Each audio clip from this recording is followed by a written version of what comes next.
Vietnam War to Woodstock. As the 60s ended, the world was in transition.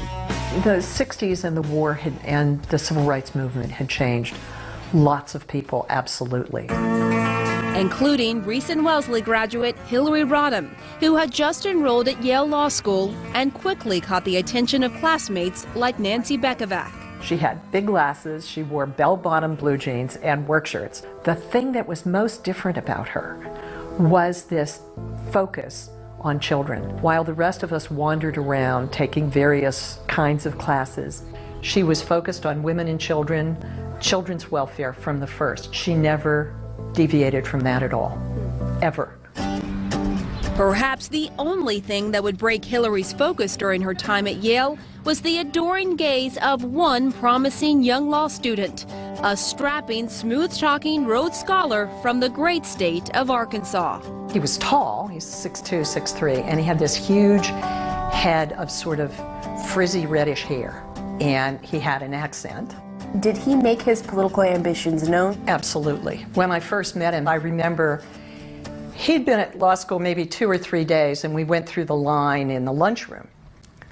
And he knew the names of everyone in the lunchroom. He knew all the servers, called them by name. But it wasn't until the spring of 1971 in the Yale Library that Bill Clinton would learn the name of the young woman who would change everything. Years later, Hillary recounted the exact moment. I put my books down and I went up and I said, you know, if you're going to keep looking at me and I'm going to keep looking at you, we ought to at least know each other's names. I'm Hillary Rodham. Who are you? And he says that he couldn't remember his name. That makes me feel so good when he says that. So what were they like together? Yin and yang.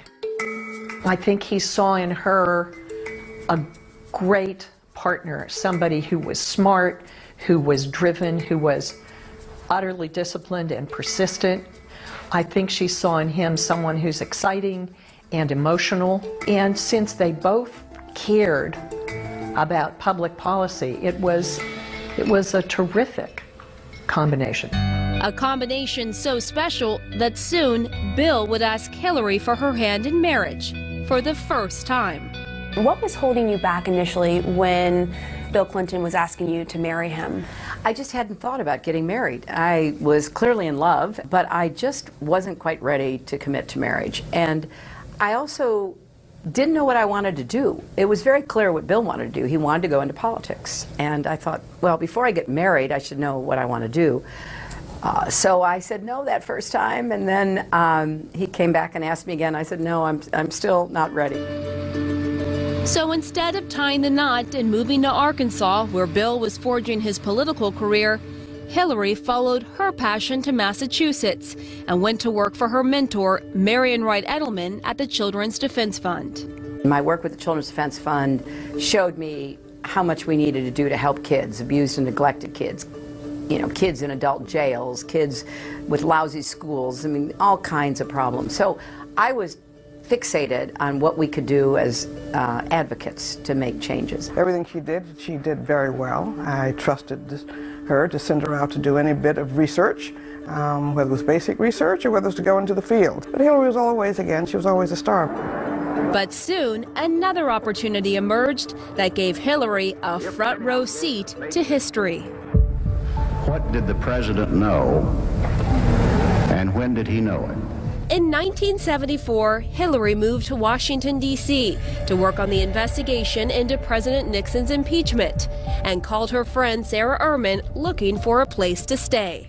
So she moved in with all her junk. Hillary and I really became sort of like roommates, you know. Was she a good roommate? Well, she doesn't appreciate my telling this story, but I'll tell it anyway. She never made her bed. And that really got me. Did you ever tell her, will you make your bed?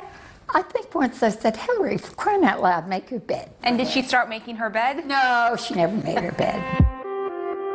She may not have made her bed, but Hillary certainly made a name for herself in Washington.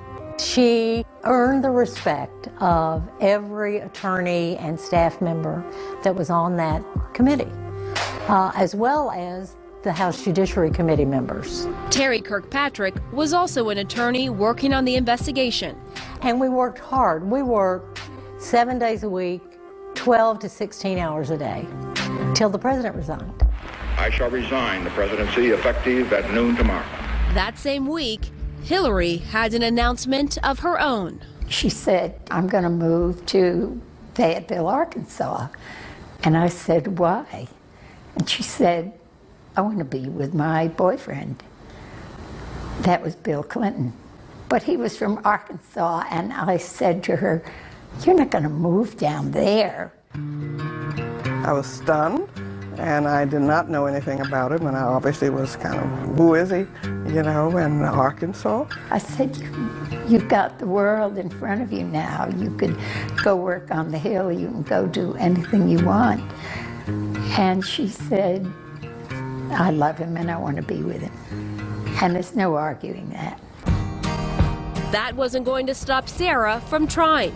So she devised a plan to drive Hillary from Washington, D.C. to Fayetteville, all the while trying to convince her to change her mind. And all the way down, as she would tell it, Sarah would stop every 20 miles and say, for God's sake, do you know what you're doing? You're throwing your future away. Why are you doing this? And she would say, but I love him and I want to be with him. So we drove and we drove. After 2.5 days of meandering through the South, Sarah's strategy had failed. Hillary had arrived in Arkansas. It was the beginning of the life that she wanted. And when she hugged me goodbye, I thought, well, that's it. I'm probably never going to see her again. And the next day, I went to watch Bill Clinton running for Congress. And he stood up on a tree stump and he talked. We are on the verge of a great economic prosperity boom in our state.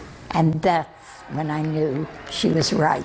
We need a government that cares more about helping small farmers and consumers than pleasing the big grain companies and big oil companies and buying foreign friends. He was brilliant. He was charming. He was articulate. He was down home. He was himself. He was amazing. Clinton asked his friend Margaret Willock to make sure Hillary felt right at home.